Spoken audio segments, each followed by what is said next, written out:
Buenas noches, mi nombre es Rosa Toala.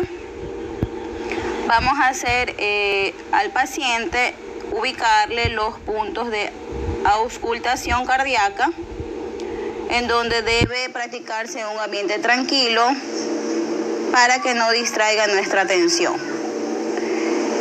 El punto mitral es en la punta cardíaca, en el quinto espacio intercostal. Aórtico en el espacio 2 derecho junto al esternón. Tricúspide en el apéndice sigmoides o en el sexto articulación condroesternal derecha. Pulmonar en el segundo espacio izquierdo inmediato al esternón. Asimismo, le tomaremos los pulsos en la arteria braquial, en la arteria carótida y en la arteria tibial. Asimismo, al paciente le tomaremos su frecuencia respiratoria.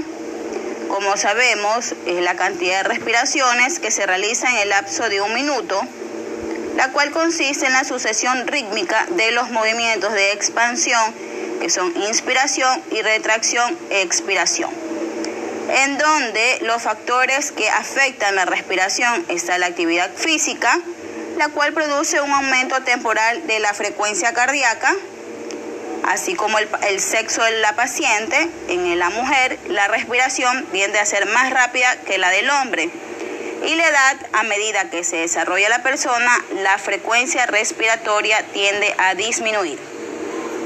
Gracias.